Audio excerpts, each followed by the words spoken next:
Test. I can hear you, Tom.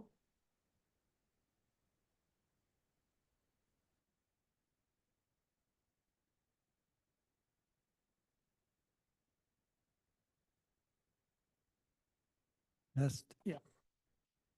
Sure.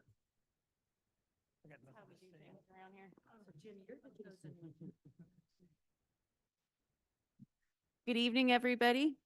I'm going to go ahead and call this meeting to order on September 16th of the Sutter Creek City Council. Karen, can you do a roll call, please? Councilmember Reardon, He said here. Councilmember Sirk, Here. Councilmember Swift, Here. Councilmember Feist, Absent. and Mayor Gunzelman. Here. Okay, thank you. And the only one that can talk. So we'll do our best for now, but if you're missing one of us, Karen, let us know. Thank you. I don't know, Dan. You didn't get the memo? If you can stand and join me for the Pledge of Allegiance. I pledge allegiance to the flag.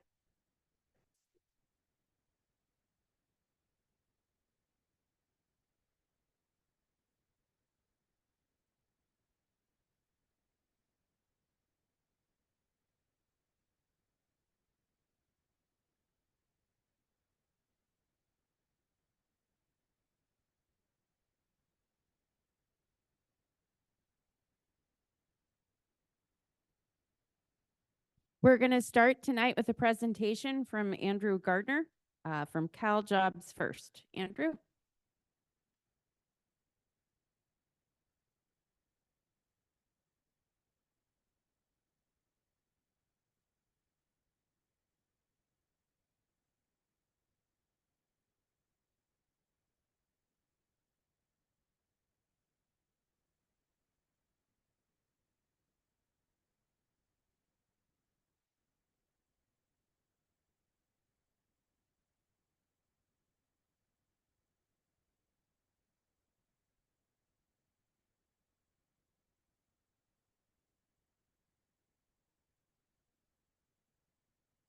Yes. Baron, can you hear Andrew? Yes. Yeah.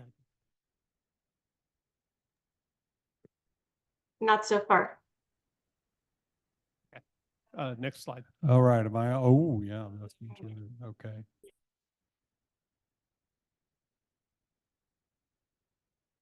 So if anybody's running, oh, there we go. Thank you. So I had the opportunity of starting in January to be contracted with the Sierra Business Council over the course of the year to do a deep dive into economic data across the Sierra region and help a team of stakeholders from 7 counties that are all identified here develop a master strategic plan for economic development, workforce development.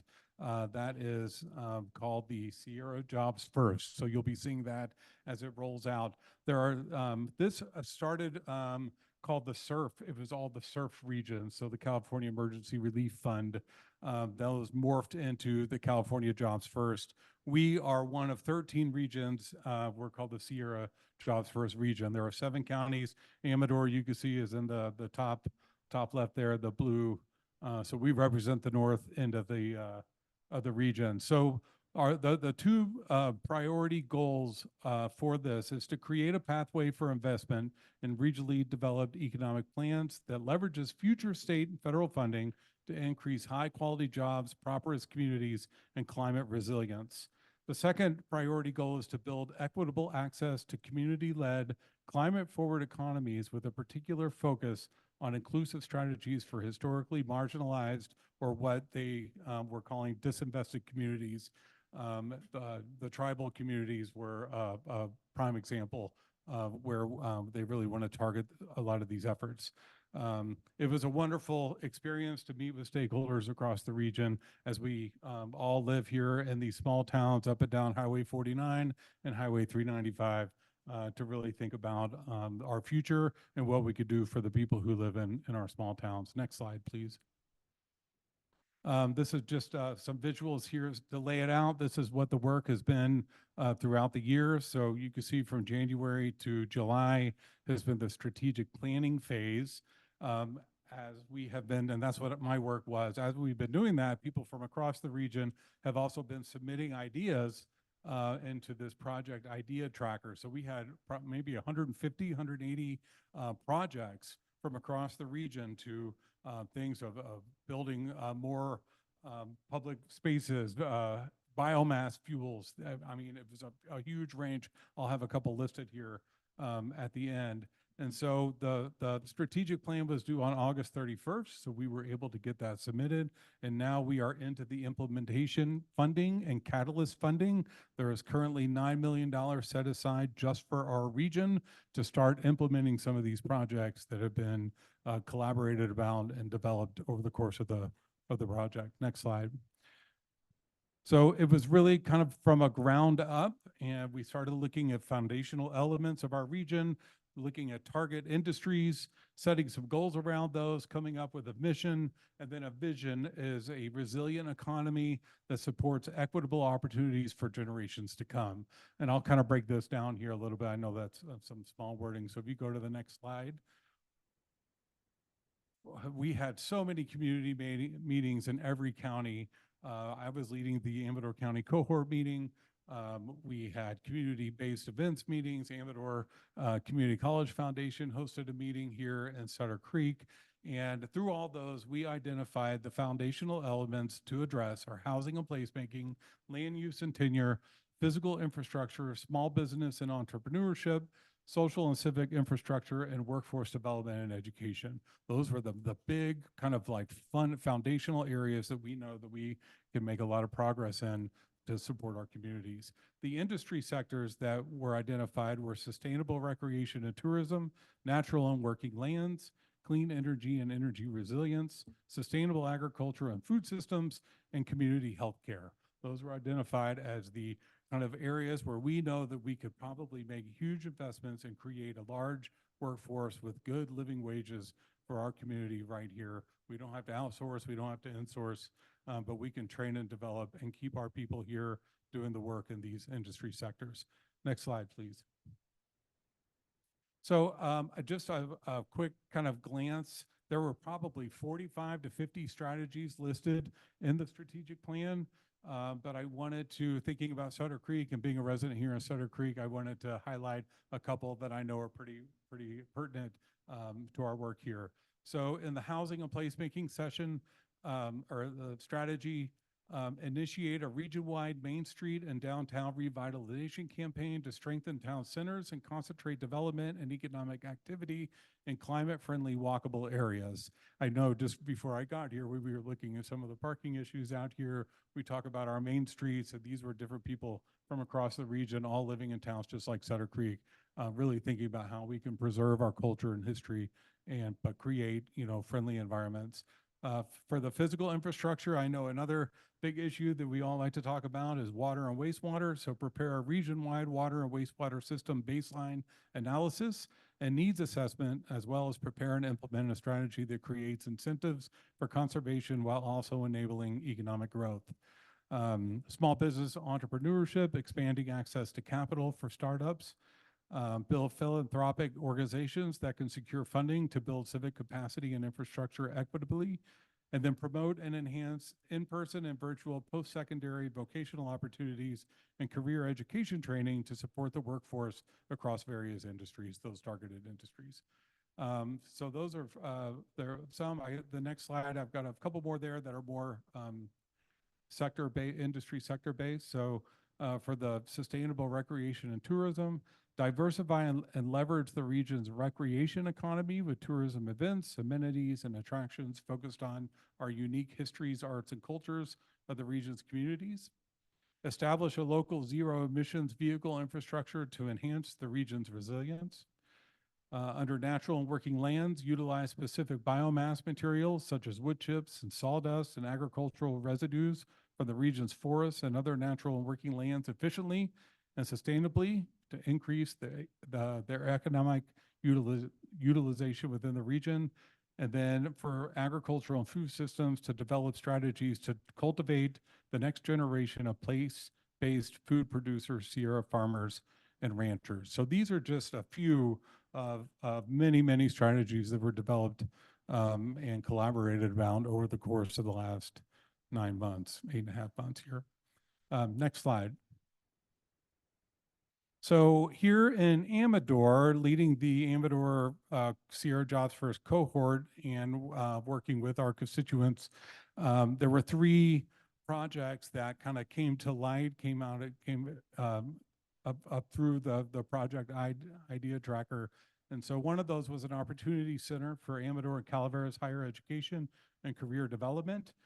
This was submitted on behalf of the Amador Community College Foundation. This is an early planning phase. So thinking about, since we don't have community colleges and higher learning here within reach, a lot of barriers to get there, just distance is one. How can we bring a lot of those opportunities here? Another one that's in the works is a professional business center, also put on the idea tracker by the Amador Community College Foundation, thinking about small businesses, and it's hard to buy all that stuff for your startup, creating more of like a cooperative business center where a lot of those services and equipment and supplies are readily available. And then finally, the third one from Amador is the Industrial Arts and Professional Trade Programs. This was put forth by Steve Critchetson, a community leader here in Sutter Creek and Amador County. And those are all in the early planning phase. So what happens then is they have to kind of work with other people from across the region to think about how that can meet the needs of our historically marginalized people, look at the data and think about how that can contribute to the economic growth and ultimately create high quality jobs for the people in our region. Next slide. And here we are again, just the next phases. Right now we're in the planning phase. So there's, we're in the catalyst phase. So there's 14 million, 9 million for projects. Right now we're in the application stage of that. So people are getting together, thinking about how to write those applications, and they're going to submit them to the, what we're calling the Sierra Jobs First Governing Council. It's a 24-member council. They meet once a month, and they will review all those applications and projects. And in December, they will vote on which ones to move forward. And then in 2025, these projects will get off the ground with the backing of the Sierra Jobs First funding. And then looking ahead, giving no changes to the California budget, which we know changes all the time, but that will continue to have more and more investment through 26, 27, and even into 27, 28. There's a lot of good representation in Amador County. We had a great diversity of community members in our cohorts, from Amador Community College Foundation to the Chamber of Commerce to community leaders to healthcare providers, childcare providers, and everything. So it was a really great, enriching experience to be involved with.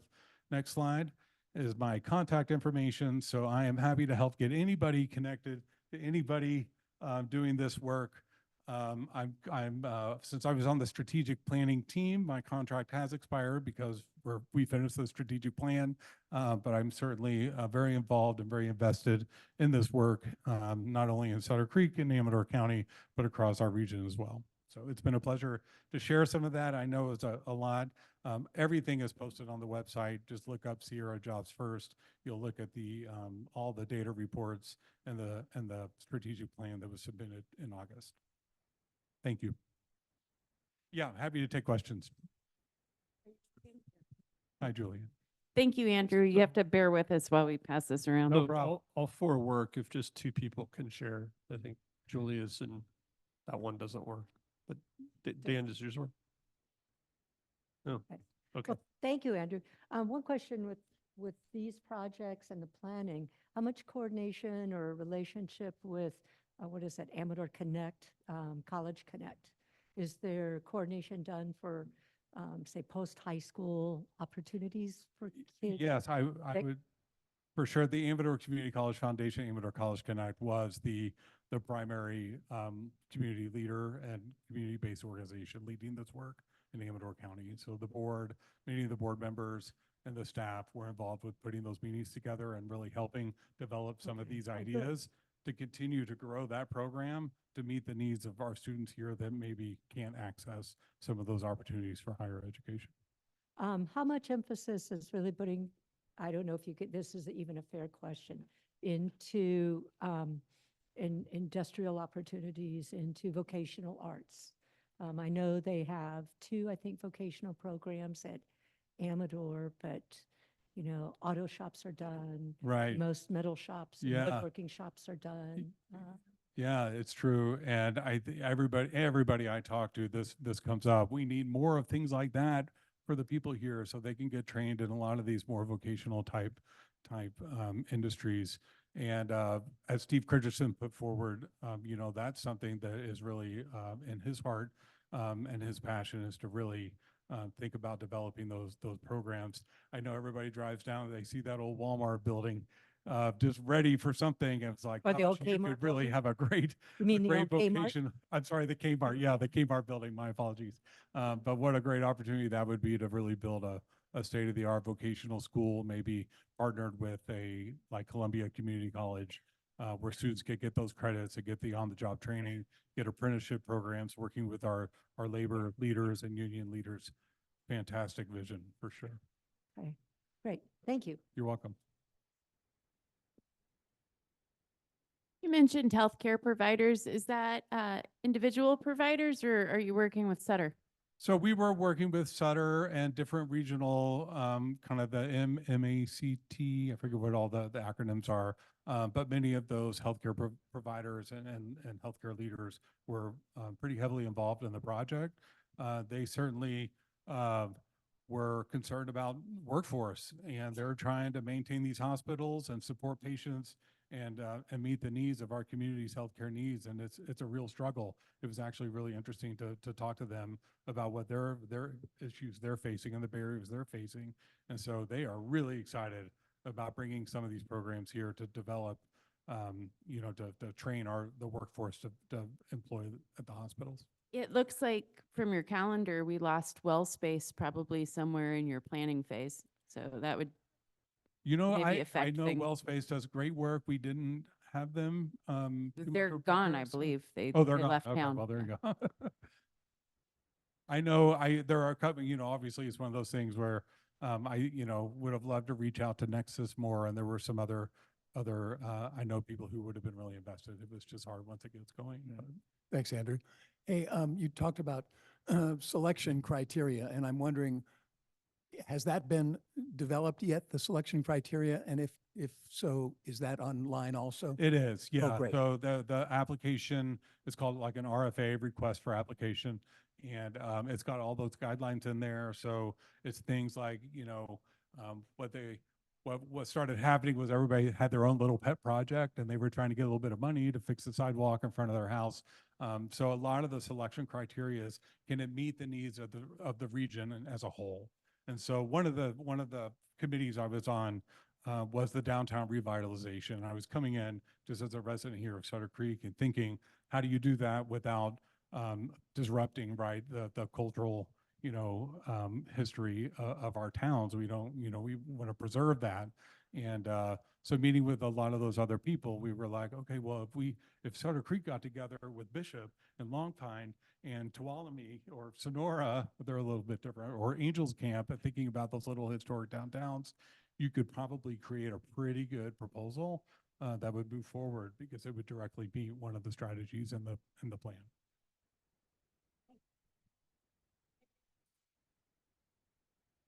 Does Jim's mic work? Is there a chance that we? Yeah, once Andrew's done, we were going to rejigger. I didn't want to interrupt. Thanks. Thank you, Andrew, very much. Thanks Thank for you the all work. very much. Thank you. Pleasure Andrew. to be here. Appreciate it. Karen, could you see that we get that PowerPoint presentation? Yes.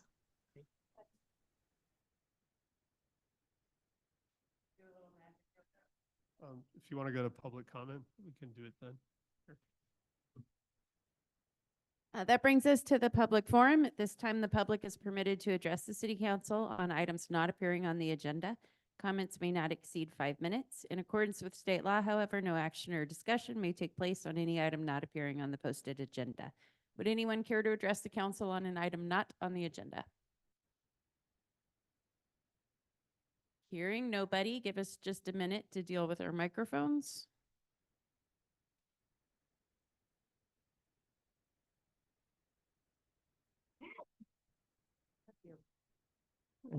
Aaron, if you can let me share my Actually, screen. Tom, do you want to go ahead with the city manager's report? Yeah. Again, sorry about the mics. It looks like we have one box not working.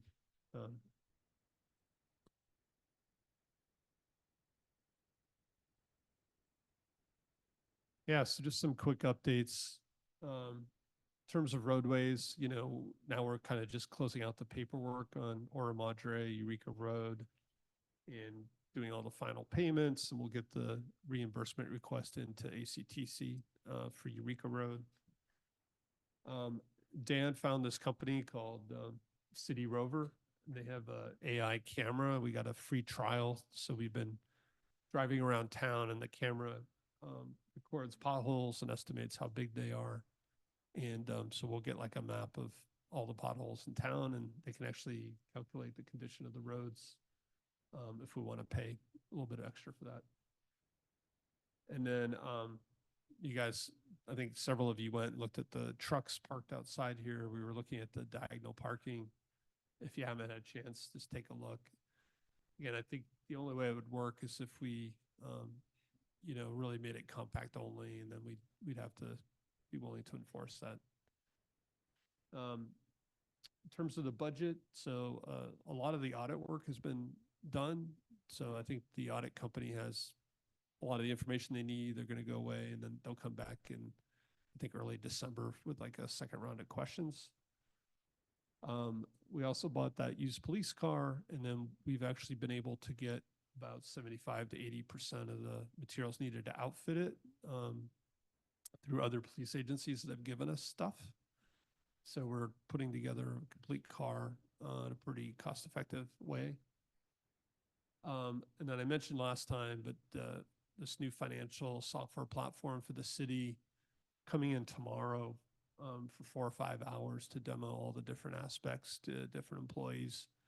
And assuming it looks good, then we'll start to move towards implementation. Some good news too, all of our FEMA projects have been obligated, including the Flushing Dam, which had not been until recently.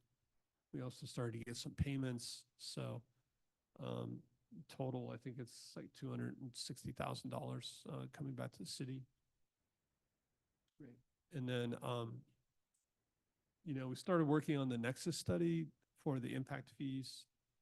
The last time we did that was in 2006, and you're really supposed to do it like every 8 years. So it's a good thing we're doing it. Some of the laws have changed in terms of justifying impact fees, and you have to have a council-approved capital improvement plan or CIP. So I know Sandy, the interim city manager, started a CIP last year. So we're doing that in parallel. That'll be coming to you guys.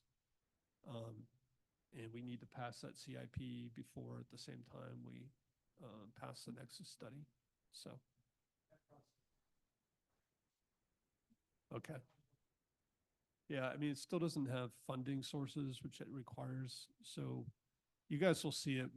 We picked up like the top 10 or 15 projects that we could potentially fund in the next 5 years. And then there's like 30 other projects that'll be the appendix. But we'll bring them to you guys. You guys can review the priorities and see if you agree.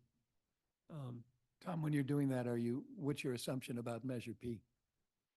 Right now, mostly for the street funding, we're building out those financing things with it passing.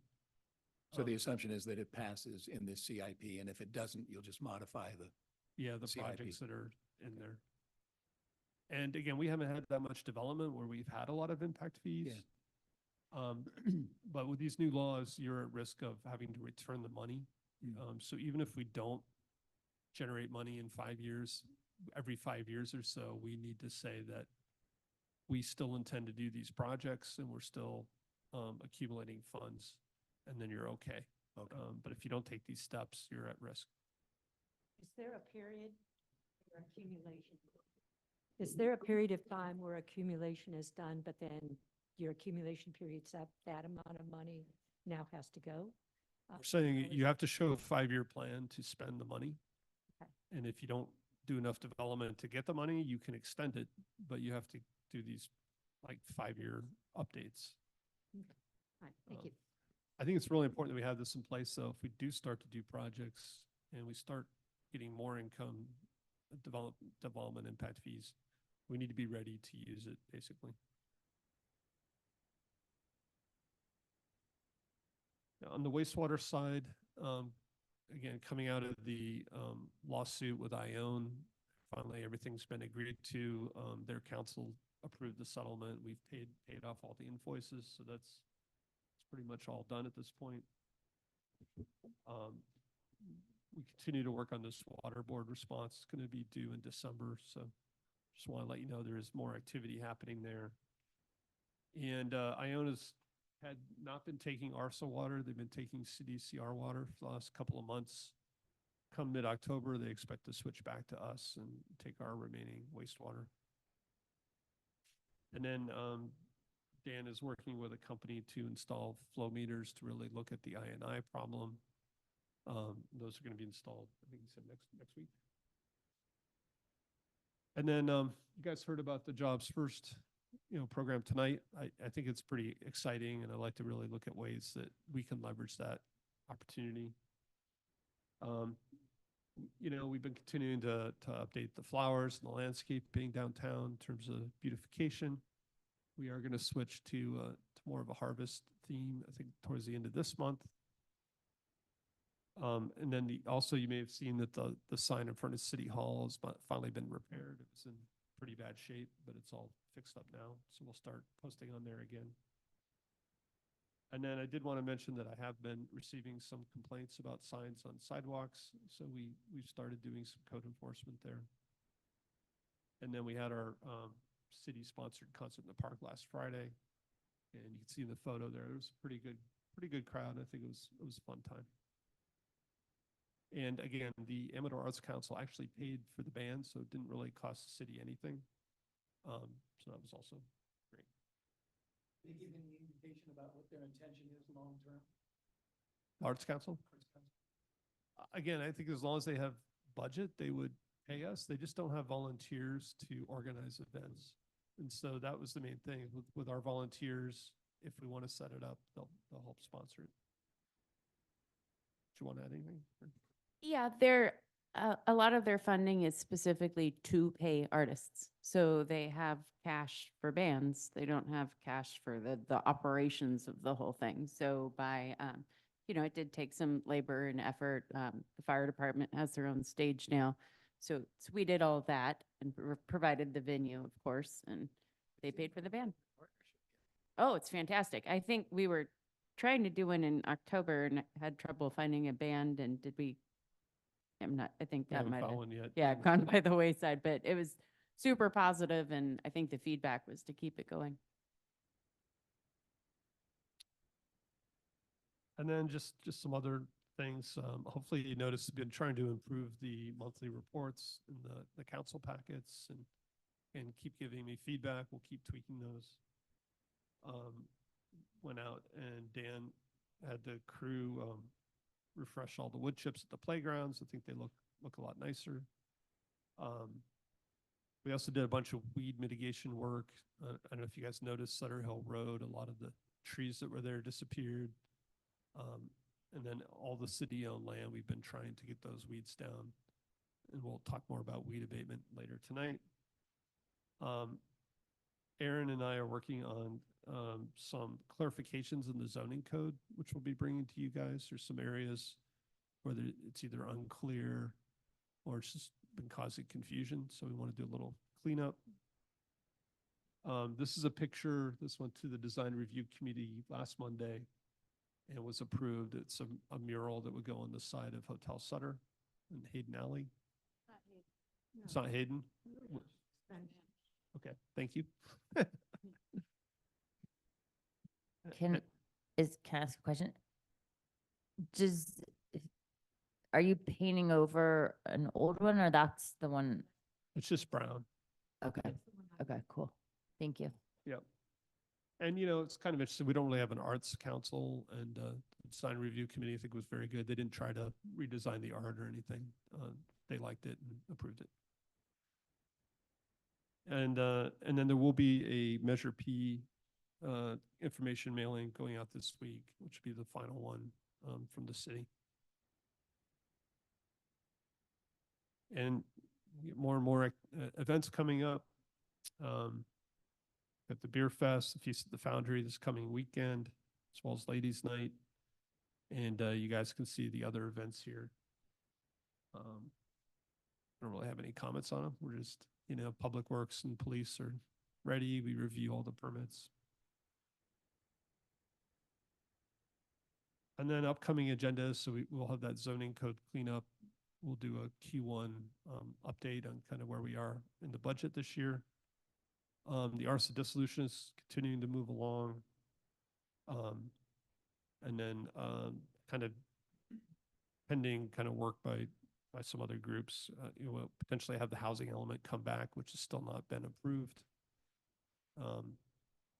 And I could talk to you guys about the CIP that will be coming. Tom, we were talking about having an enforcement update as well. That's tonight. Oh, I thought that was just specifically on fire abatement type things. There's a closed session on code enforcement. Thanks very much. And that's it. That's my update. Thanks, Tom. I just wanted to thank the staff. The FEMA reimbursement is a huge deal. I know that was a super difficult undertaking. Sometimes we didn't undertake it in the past because it's so difficult. So thank you, everyone that was involved. I know Jody A., who isn't here anymore, was a big part of that. Yeah. Sutter Creek appreciates it. Mason's been picking up a lot of that too. So. Thank you, Mason.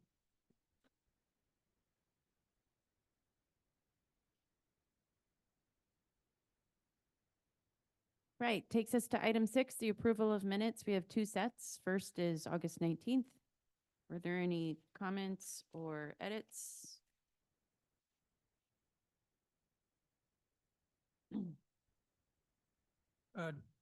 This is just very minor on number 4, the city manager's report. The second line of number 4, it says adding more sidewalk striping, planning. There should be a comma between striping and planning. So it's clear about what is being stated.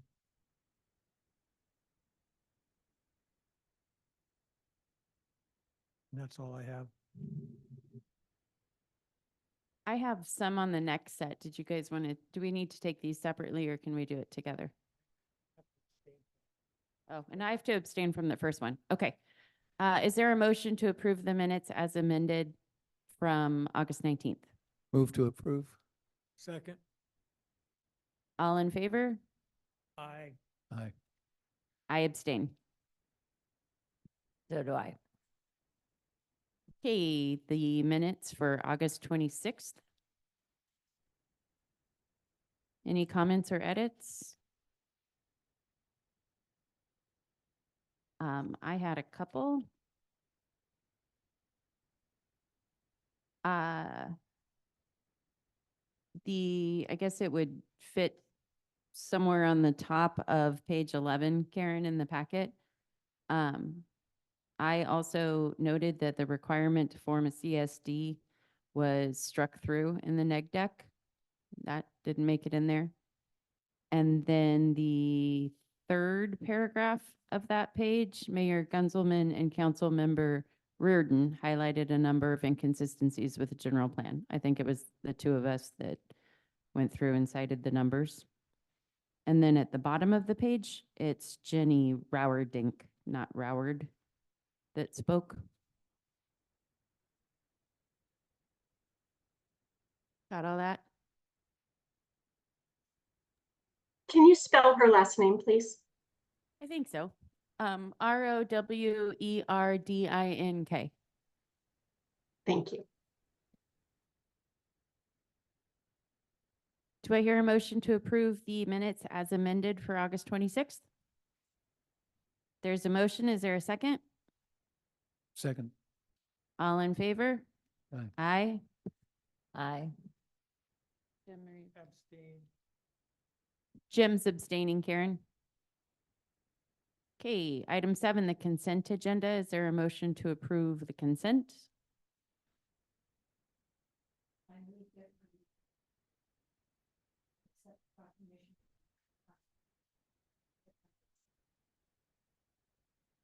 So just item A, or did you want to approve? Okay, you want to pull B?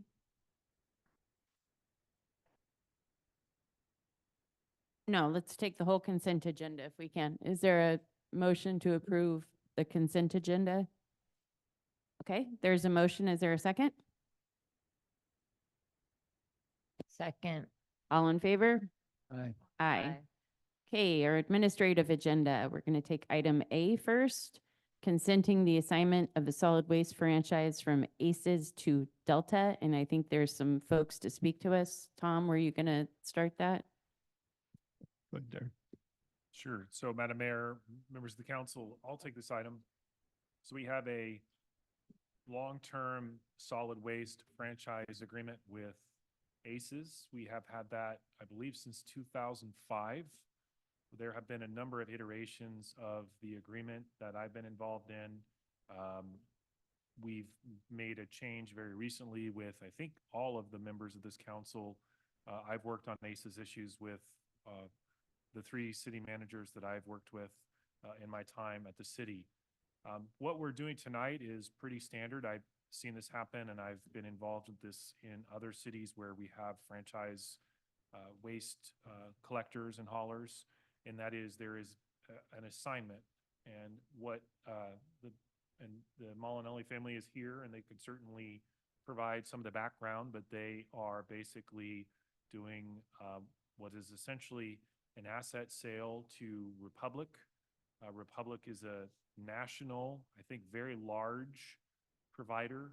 They provide services throughout this state and throughout the country. So they are very much a large provider. What our agreement provides is that when the contract hauler we have wants to sell, they have the right to do that.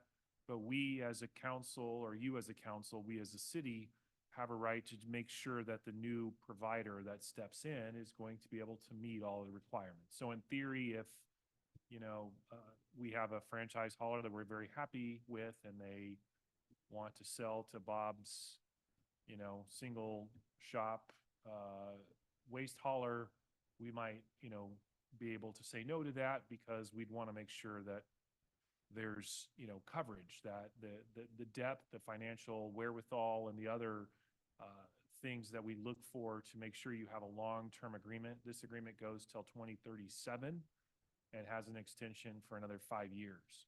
So what they're not doing is this flip example that I just came up with, they're proposing to contract with, I think, maybe the largest or one of the largest providers in the country. So staff and I have analyzed this. We believe it meets all of the requirements of the assignment clause, their agreement. We believe the new provider will have every ability to step in. They have the financial wherewithal to do it. And so it is our recommendation as staff and as council that your council approve this. I'm happy to answer any questions. Staff can answer any questions, but we do have several representatives from both of the old provider and the new provider. Derek, just one basic question. The agreement between the city, the old agreement between the city and ACES, it'll be this, it hasn't changed. It'll just be the city and Republic. No, the agreement Completely has the not same. changed. Okay. It's simply, we're taking one provider, subbing them out and putting in the new one, but it's the same agreement, same commitments, same obligations. Great. In terms of the bond, however, the bond wasn't just taken over yet. They had to get their own bond, correct? Correct. Okay. Yes, they will have to provide that. Right. No, it looks a very substantial company and a good deal overall. My most important question was, will the guys be as friendly as the guys are today? I mean, these guys today are just beautiful, and we really appreciate that. Mhm. Yeah.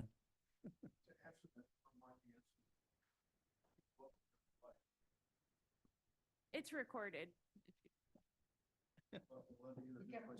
You might not visit us. Should for I a wait while. till you're at some point, or can I talk? No, I think, Okay. yeah, go for it. So just to answer your question, everyone, it's going to be the same. The drivers are going to be the same, so whoever is working. Sutter Creek will be here.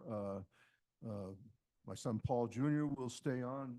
Johnny Plass will stay on. So you're going to see the same familiar faces. Great to know. And then I'm prepared to answer any other questions you may have. I'll wait to see how we go. I don't have any questions, but I do want to express my appreciation to yourself, the other families that are involved, and all your employees. I think garbage is kind of like the lights. You flip the switch and the lights come on, and you open your faucet and water comes out, and you put your can out on the curb, and then somebody picks it up. And they don't realize what happens behind the scenes. All those very complicated trucks, keeping, drivers and office staff, all that it takes to keep all that going is a huge endeavor. And I want to thank you for doing such a good job all these years. Well, thank you, Morris. Councilman Swift. This is now, we've been to the city of Plymouth, city of Ione, Amador City, and this is the fourth one. Everywhere we've been, we've had this kind of a reception. And it's,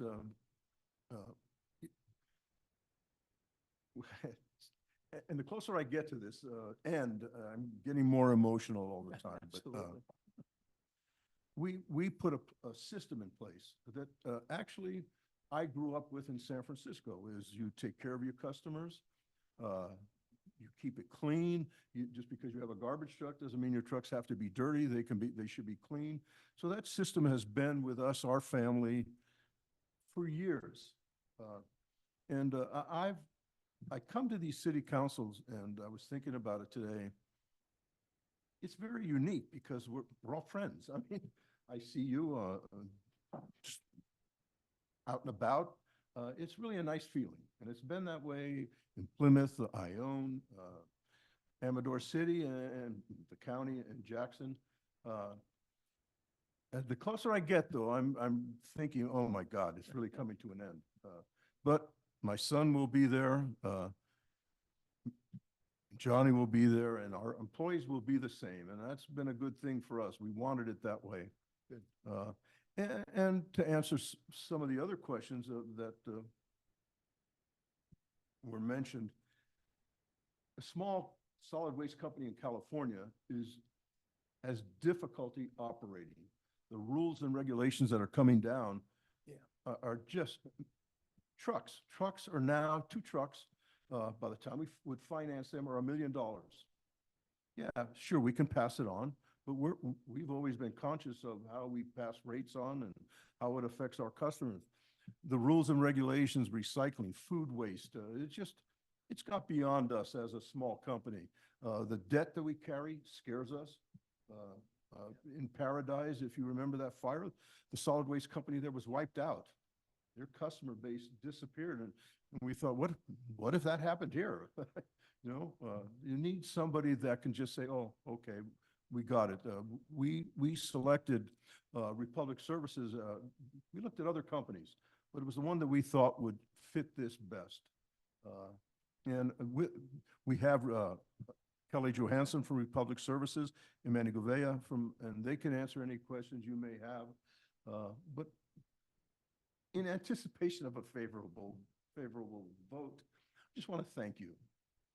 It's been wonderful. Thank you. How can you pass on to your drivers? The one thing I always impresses me is you wait to a driver, and you wait, for them to do their thing, and you wait, and they always wait. Yeah. Every stop. That's, Passing. I mean, there's some that I've known from, years back. I won't mention Johnny Classes, I forget. yeah. Yeah. How many times you can get into it? Yeah. It's just.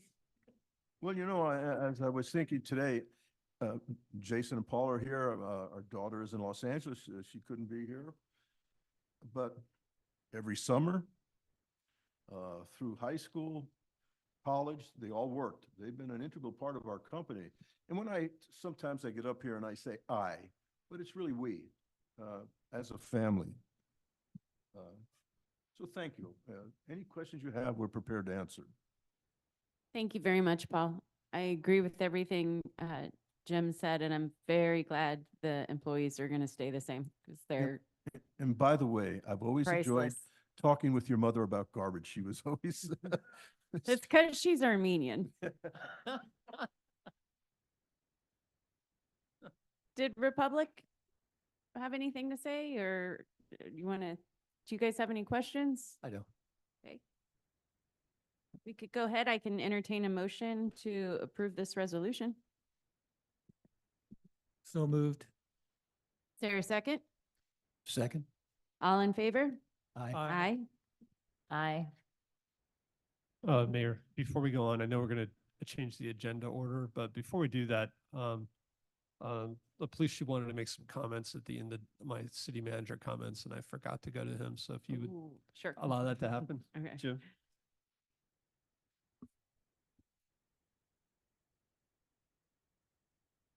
So if only we could get the cops to be loved as much as you guys are, we'd be very successful. Thank you. Council, citizens, I just wanted to pass on something that happened this last weekend. And I bring it to your attention just to share it with you. I don't ask anything of you. I just want you to know really what the officers go through each and every day. This last Saturday, our swing shift officer responded to a call to support an allied agency who was making an arrest. And that officer was having a difficult time with the subject. Our officer got there to help them. It turned violent. Our officer was hurt. The other officer was hurt. Both sustained dog bites from the person that they were going to arrest. And our officer ended up in the hospital. He was treated, released. He's back to duty now, but it's a difficult job they have. And it's important to me that you know that while you're out walking the streets, enjoying life, they're there supporting you, making sure you're safe. It's a difficult job.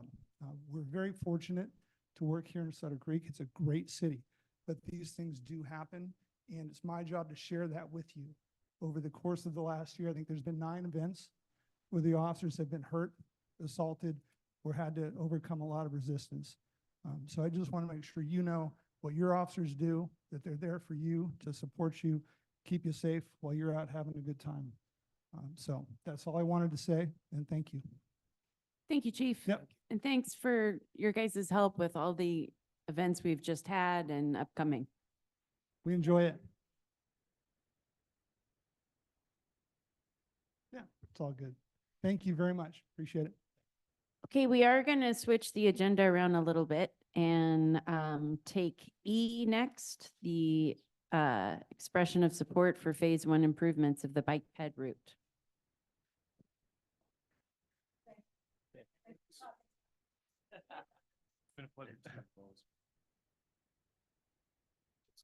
So, I'll just give him a second. Yeah. So just to summarize, we've talked about this on and off. ACTC has some money which can only be spent for bike improvements. I guess it started 2 city managers back. I think Amy Gedney was very supportive of this, and they started a project. And then, the ACTC board has really changed and focused only on construction-ready projects, and they're not providing money for planning. ACTC has a small amount of money available for planning. That's how those concept plans that came here months ago were done. That's kind of an annual budget, so there's some more money this year. And John is asking that the councils in Amador City and here pass this resolution. There's no commitment in this resolution to spending city money.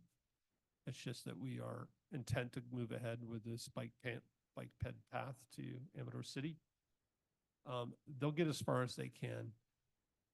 If the planning is not complete, then it will fall to Sutter Creek and Amador City to pay for whatever other engineering work needs to be done to get it shovel ready. And then that will unlock the $400,000. So that's what's before you tonight. It's just a resolution saying that we're interested and we want to take the next step.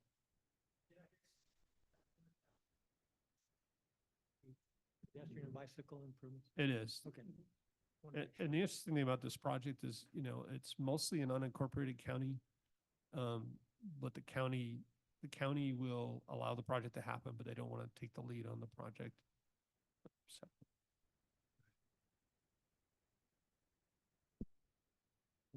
Thank you.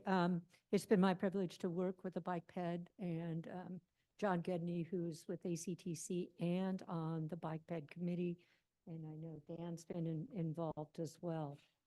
This is a phase one of, we think, possibly a three-phase overall plan, which is what the Board of Supervisors wants to see. The Board of Supervisors has the final say on the expenditure of that $400,000. So what we want to do is show our interest with the initial phase one, which includes, as you can see on the resolution, the two bullets near the second to the last whereas on page 80, signage and crosswalk improvements.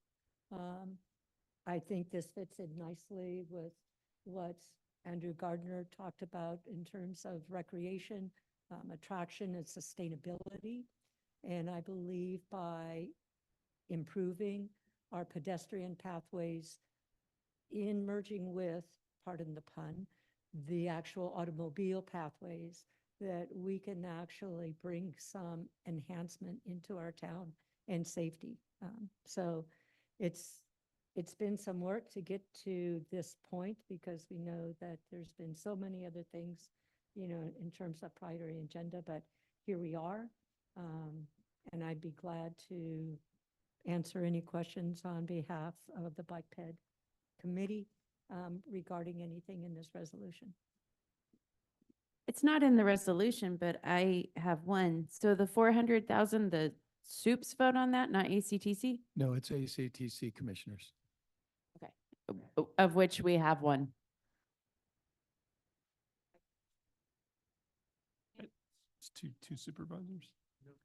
Yeah, there are two supervisors.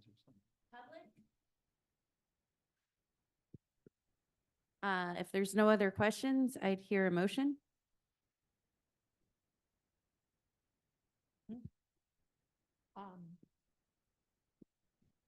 I move that we accept the resolution of the city approving phase one of the Amador City to Sutter Creek Multimodal Improvement Plan as described and written out in our packet. Second. All in favor? Aye. Aye. Aye.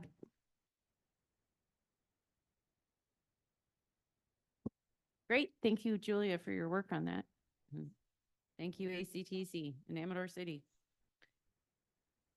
Okay, let's take item B from Dan.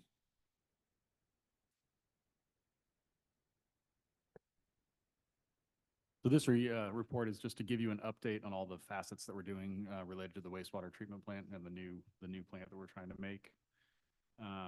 Talking about some capacity of the current plant, where we'll be in 5 years when we expect to be closer to a new plant.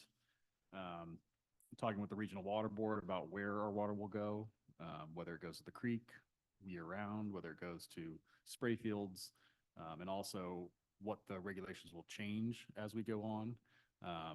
As time moves on, clean becomes more stringent as you go along. So nitrates are going to get lower, phosphorus is going to get lower. So even our secondary plant, even if we got more capacity, probably would not be able to meet those environmental conditions. So that's something we have to look at into the future. So we're having discussions with the water board right now to kind of ask them where best to put our water, what kind of testing we're going to have to do to get that done, and then what they anticipate their next regulations are going to be, so we don't get caught off guard by that. We've also been talking to some design and some construction firms, a little of both. We have a couple design and construction firms that we've been talking to, and then a couple just design only firms. We've been going back and forth between the bid build design, or design bid build method and the design build method. We kind of assume that the design build will be better because it's one point of contact for a small city like us, just more expertise. The only problem with that is we get locked into somebody. If that relationship goes sour or we're not happy with that, we kind of don't have another person to fall down on the next phase. So those are just kind of things that we need to be thinking about as we're moving forward in this process. We will be putting out an RFQ in the next month or two so that we can get a firm on board and have a more concrete plan going forward. And then, of course, everything comes down to funding. So we're trying to figure out how much purchasing power the city has. With our new increases, we have more rates that are coming in so we can bond those. We're getting a little bit lower of estimates coming in. They're probably in the, below 50 million is what we're hoping for at this point. But it's so early that anything could change it, plus or minus. We've been talking to iBank, which is specifically a California bank that does water and wastewater financing. We're going to be giving them all of our financials in the next month. They will turn around and tell us how much they think we can afford in a new wastewater treatment plant. And then we'll at least have a high price, and then we can work with a designer to figure out how we can best make our plan.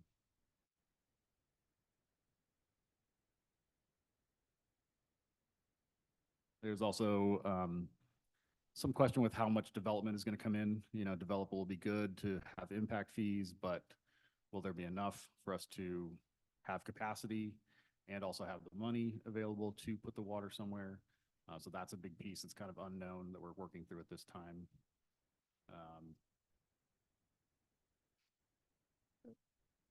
I think that's kind of about all the major highlights. So if you guys have any questions. I think we wanted to bring you guys this just because we have been kind of working on this fairly continuously, and it just felt like it was time really to give you an update, let you guys ask questions. I mean, each of these phases, we could provide a little more detail. Right. I had a couple of thoughts, questions,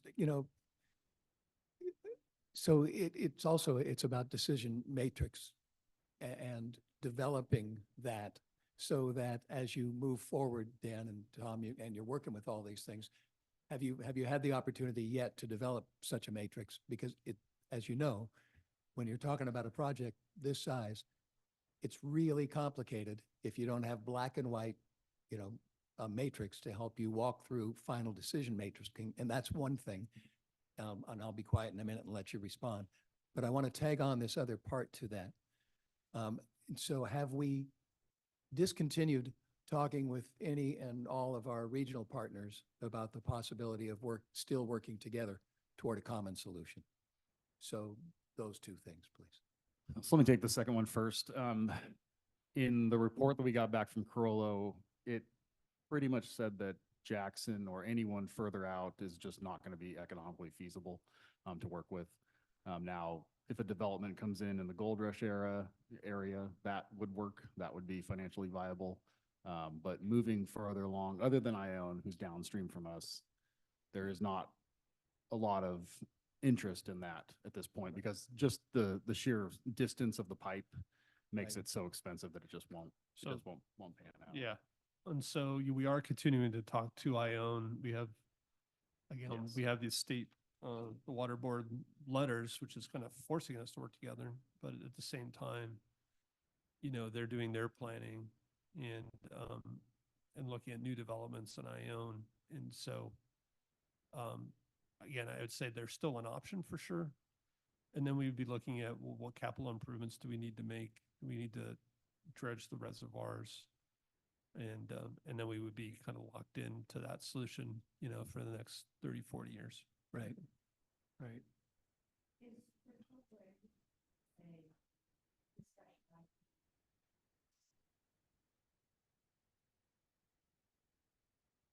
Yeah.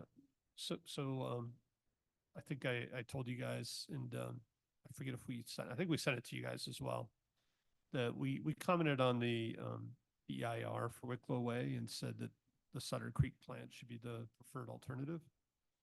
And so again, that would give us potentially 700 more customers.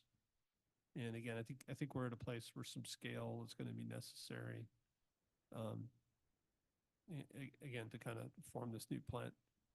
But, and then just going back to the question about regional partners again, I think, Yeah.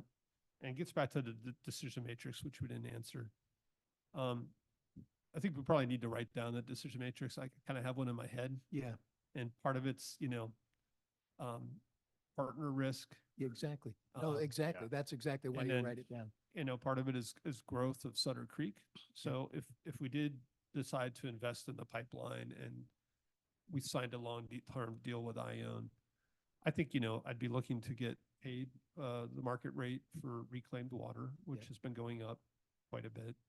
And there would be some financial agreement there, but Right. that reclaimed water would not be available for Sutter Creek growth. And maybe that's a decision that we are comfortable with, and maybe it's one that we're not. So outside Exactly. of the Yeah.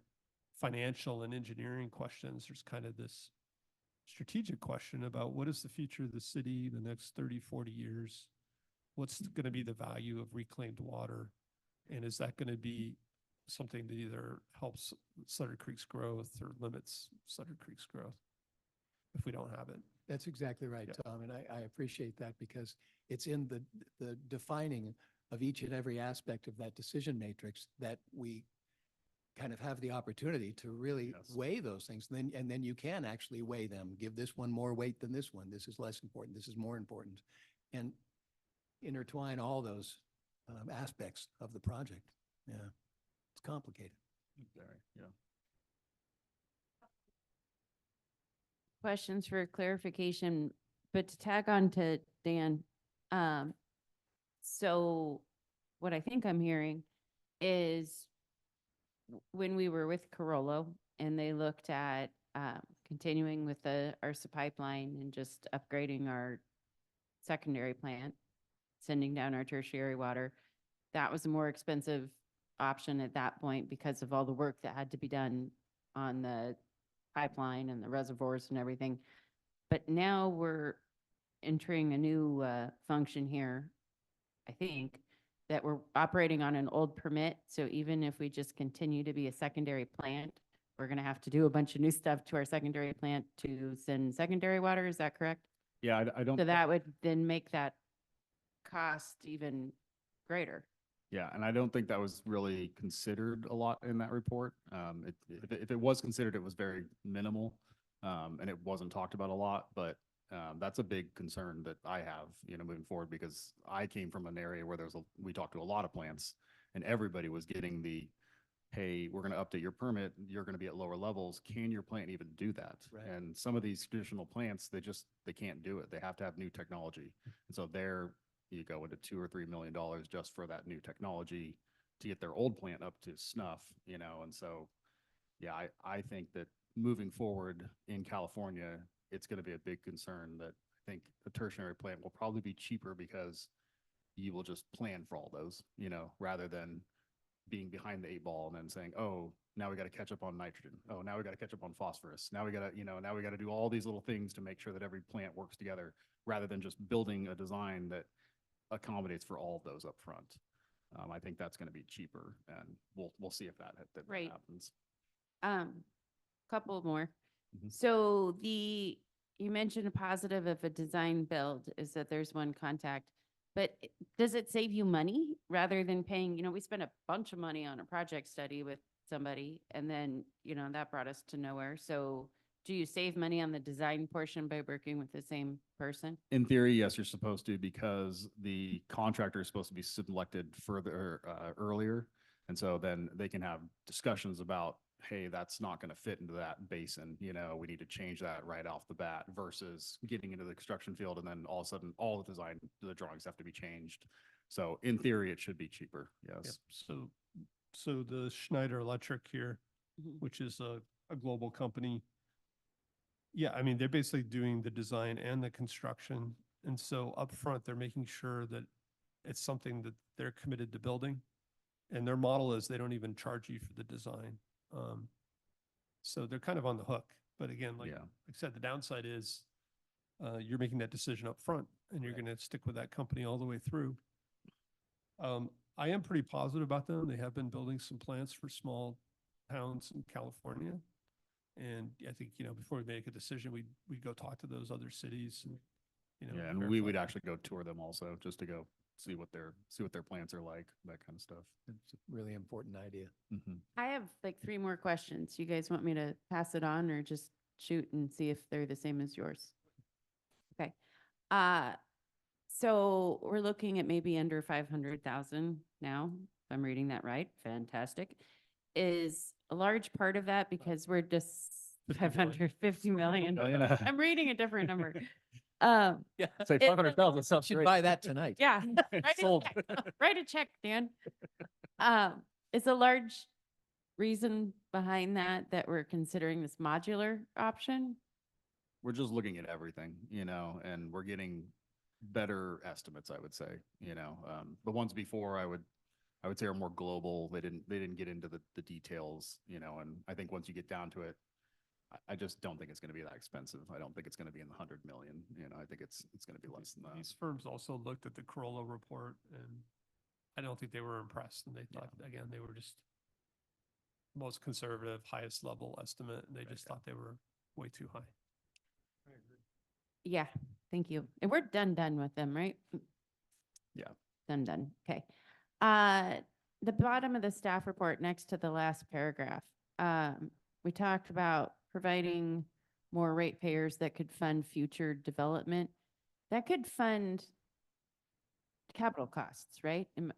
Is that a error or is that a rule? So I know some sewer hookup fees can only pay for some things.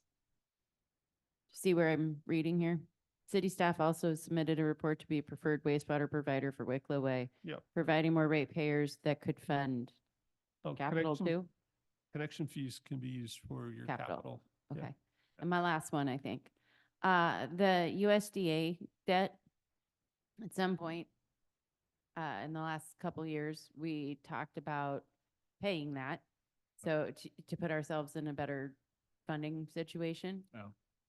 Is that something we'd consider with the new income from the sewer rate so we can apply for these loans debt-free? Or I think, is that a conversation for another day? yeah, so iBank is actually a state agency, but they operate like a commercial bank. And, we told them we had this USDA loan. So whether we pay it or they just account for it, I'm not sure. We can ask them and see. I'm not sure it'll make a difference.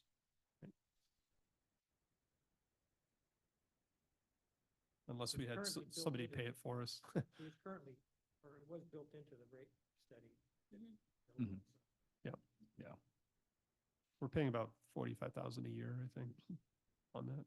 Although we might be able to save some interest, but that's a math problem, really. Right, and I think it's fairly low interest. Anyone else on the council have questions? Yeah. Right near the end, 3 paragraphs from the end, it starts with finally. And firms are recommending modular technology. The last sentence, development in the Gold Rush area could include a combination of disposal, storage, and cash investment. That's by the developer, correct? Yeah. Mhm. I might just recommend adding those 3 words, by the developer, to the end of that sentence, so it's abundantly Clearly clear it's not, what yeah. that means. And 2 paragraphs above that starts with the CWSFR planning grant. And the last sentence says, city staff are currently monitoring other grants, USDA and energy efficacy and resilience. What is that? What's energy efficacy and resilience? It's not it's not capitalized efficiency, rather. Yeah, it's just another loan that I found Resiliency. that will fund It's, wastewater. A new plant is likely to use a lot more electricity. And Okay. so potentially solar along with the plant, you can get grant funding for that. Okay, that's just It's more of the Department of Energy has a bunch of different grants out, and that's one of them right now. I mean, it okay, probably should have so been you could capitalized. take advantage of by being more efficient. Yeah. Getting some funding. Okay, Mhm. got it. I Yeah, have- with the new plant, you're gonna have more treatment, and so you're gonna have higher electricity costs, and so Right. you're gonna wanna look into trying to get solar or some kind of battery, to try to offset those down the road. That's just smart to look into. It could be UV. I mean, yeah, there's a bunch of different ways you can do it, but my vote would be for UV. In the next paragraph, I had a question about, we have talked to 3 alternative grant monitoring and writing companies. I think, Tom, you talked about a new staff person in the office possibly having grant writing, experience. Is that Yep. something that person would do? Or are we talking about reaching out independently just for this project? So again, when we get, this is going to be a huge project for the city, and I think potentially we're going to need both. And so in the budget, there was money this year for a grant writing firm, and these are consultants that just monitor the landscape. They also know a lot of people in the agencies. Out of the wastewater budget specifically? Yeah, and actually it was in the general budget for Okay. all grants for the city. And then, again, the experience with the FEMA loans, good example. It's just the sheer amount of administration once you get one of these things. I think we're going to want somebody in-house to help. And it'll only be probably a small portion of their job, kind of the way Jody helped move Sure. things along. Okay. So, All right. I just have a comment with regard to, thank you for bringing up the value of reclaimed water and how long of time that we'll be looking at.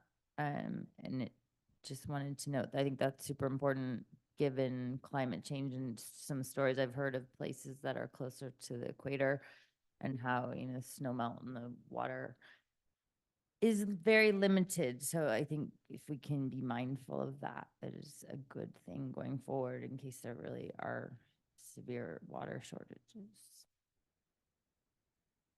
Good. My last question is trying to relate the need for the wastewater and our capital improvement plan.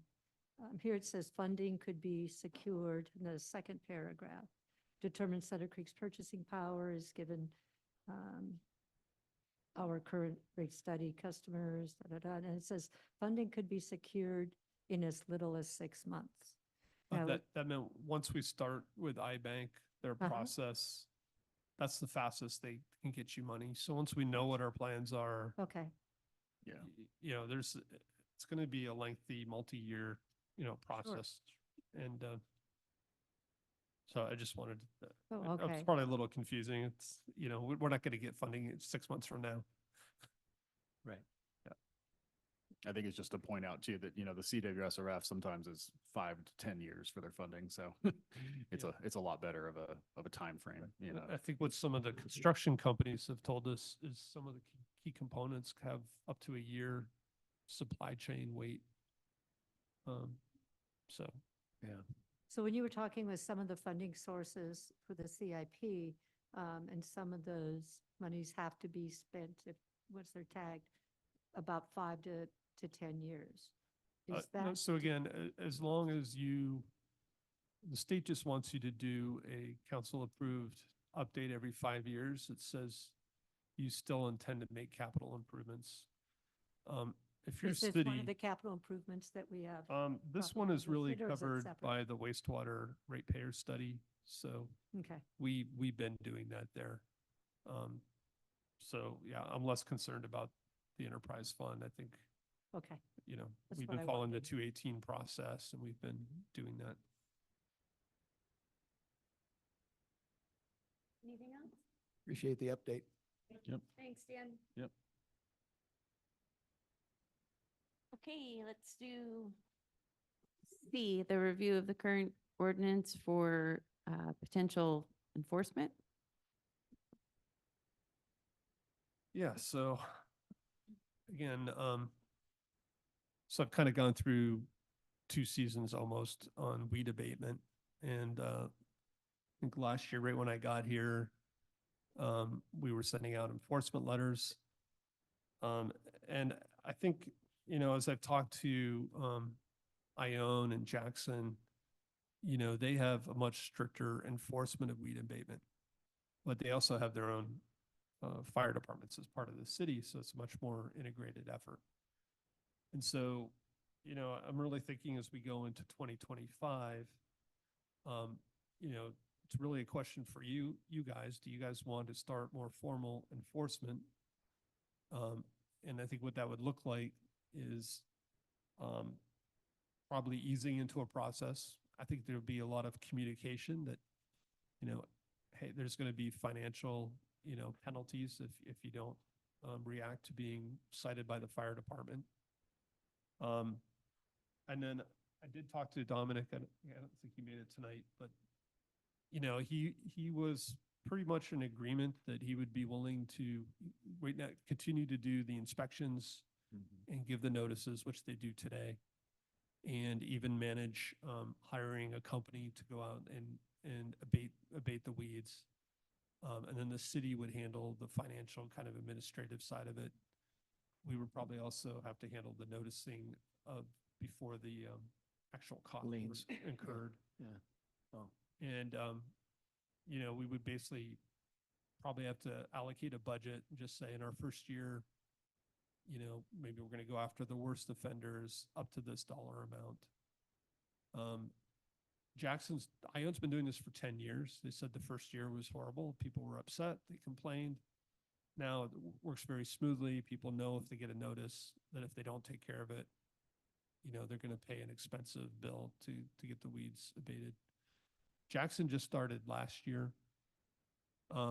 They really kind of eased into it carefully. Their code enforcement person was at a much bigger city. She kind of brought in this process. So they did multiple rounds of noticing, which we do already, really encouraging people. They did it on a complaint-driven process, so a little bit differs from us. I think we proactively go out and tag a bunch of properties. And they had five people that didn't respond that they actually paid. They spent about $20,000. They then sent bills to those 5 people. 4 of them just paid the bill. And then one person did not, and that one person, it was put on their property tax. And so Jackson won't recover those funds until next year. And so that's kind of the challenge, I think, with the abatement is you're basically floating money for potentially a year, depending on when you do the enforcement.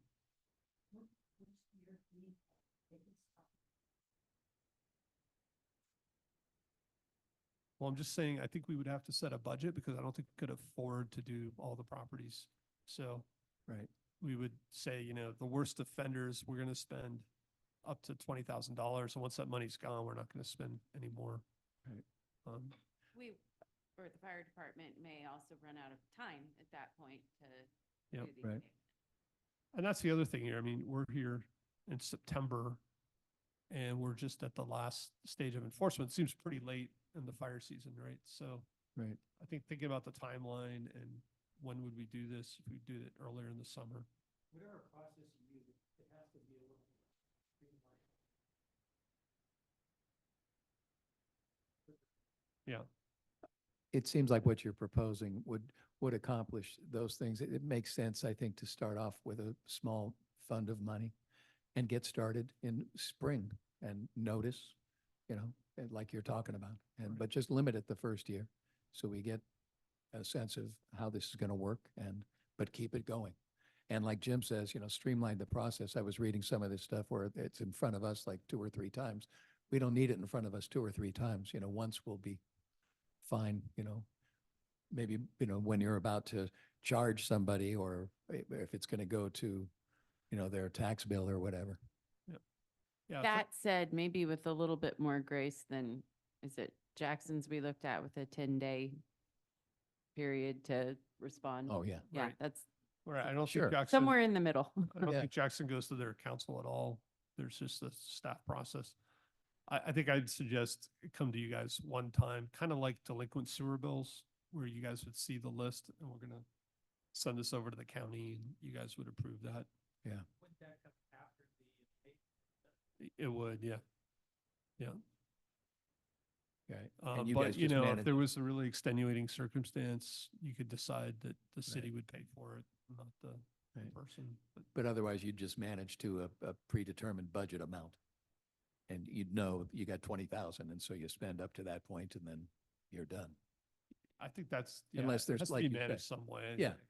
So, No, that seems simple. As long as the tagged people respond, you know, if they're offering to work something out with you, if they're asking for more time or, you know, we've handled other things like that, you know, as long as there's Right. progress, there's understanding. yeah, It's a non-response or complete non-compliance that I would assume you would. I think Dominic's really good about that. If it's somebody who can't physically do it, I think they will help them do it. Jackson, exactly that. If the person responded at all, they were fine, you know, they would work with them, they'd give them more Yeah. time. Most of them tend to be kind of absentee landowners who just never responded and The fine has to be commensurate with the amount of money that the city would have to send it to them. But they just said, well, Oh, they'd pay the bill. I think. Yeah. so, Pay the fine and the. yeah, so Jackson, they charged a $95 fee to re-inspect the property. There was like a 15% administrative cost. And then the cost for the firm. And the firms tend to be expensive, right? They're not, it's not some teenager you send in to mow the lawn. So. Right, they could. Right. That's right. So again, I do think we do have an ordinance, an enforcement ordinance. We haven't been following it. I do think if you guys are supportive of this, you know, work with Derek and we would propose some improvements to the ordinance and then come back to you guys probably this year. Yeah, that sounds good. I think so, especially if you're continuing to work with the Dominic and the fire department, you know, through the process, so everybody's in. Rather than spend a lot of time revamping our, not just about State Jackson. We get it. Whatever's most efficient for Derek, I think. Yeah. You have to have some mechanism for due process, so there might be some sort of appeal or something, but I think Tom is right. You don't want to have something so cumbersome that it becomes unenforceable as a practical matter. Too long. Yeah. So I have a question about the actions. I don't know if you have it, Derek, or not. I mean, I've looked It's at it. page 73, I'll pull it up. Which section? the very last one on that page. Remedies? 8.12.080 violation. Okay.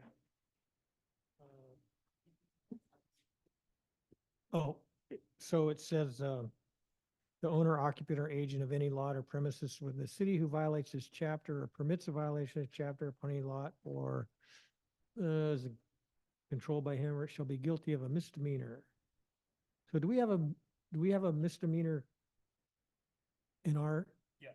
possible in our current ordinance? Yeah, so that's Pretty pretty standard? Yeah, Okay. it's pretty standard. Any violation of a city or county ordinance is declared by state law to be a misdemeanor. And so it is standard for our codes to declare violations to be misdemeanors. Okay. As a practical matter, though, Rarely no gets district that attorney, far. the district attorney is never going to enforce our ordinance for us. Right. So it's in theory, but it's never going to actually happen. Right, okay. Thank you. Did anyone in the public have a comment on this item? Okay, we'll move on to D, the resolution assigning the lease of the pipeline to the city of Sutter Creek.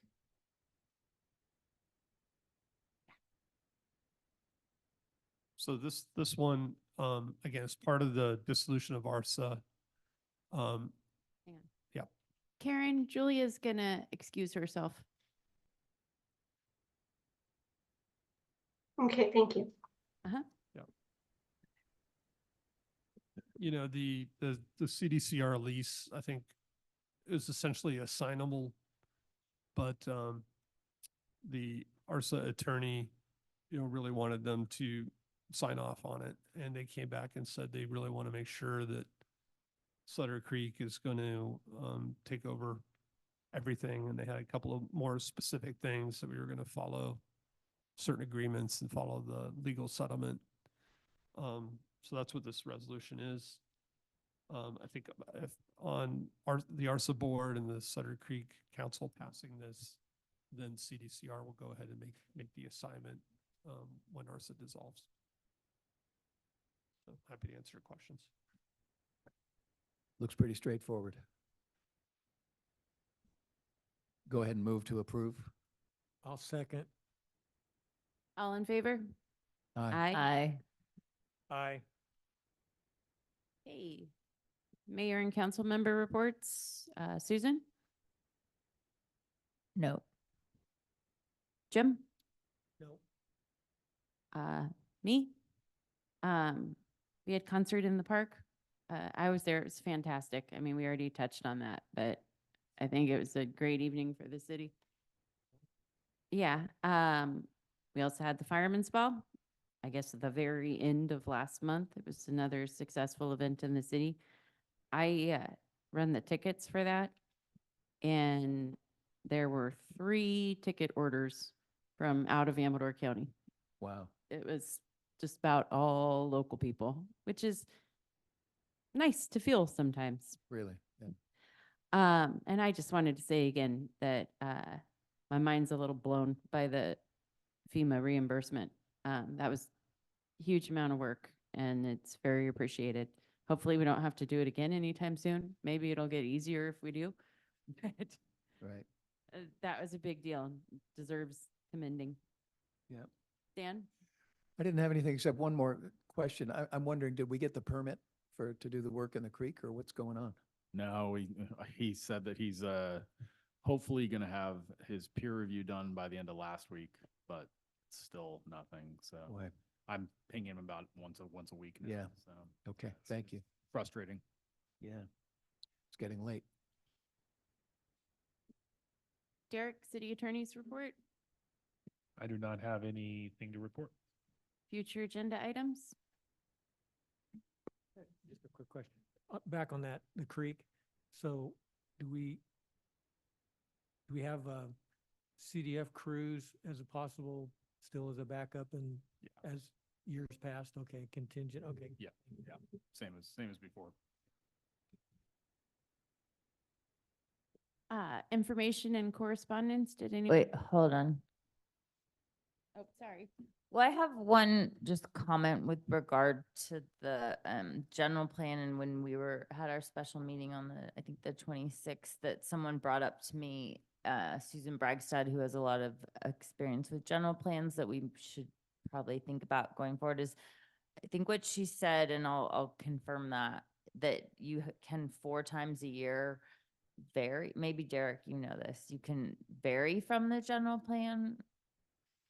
So when we were considering that, I didn't know that. And I think that, we can't change the past, but for projects possibly going forward, if there is the limit that you can't walk to town, it's still in my mind was infill, and now those lots are for sale and there won't be houses. Well, maybe it'll turn over real quickly, but just so it's something that we could keep in mind going forward. And then as far as agenda items, I would like to have on the agenda, I've been doing research on street trees, and I'll talk to you, Dan, about it too. There's the 6 planters on Main Street seemed like an easy first target to plant them. And there were more benefits to shade than I even thought. Like, I mean, I knew property values, but there's even because the trees are absorbing rainwater, that's helpful with runoff. And it was ironic that Andrew was talking today with regard to revitalizing Main Street and climate-friendly walkways.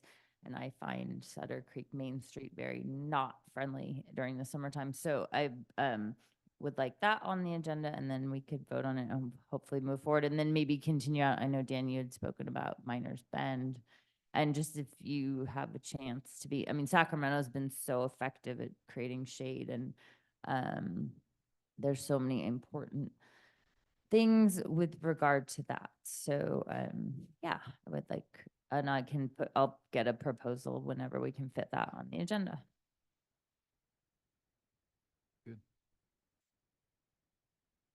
Anybody else? Okay, then, we're gonna go ahead and adjourn. Oh, sorry. I don't remember the page, because it's not really important. The Bryson Park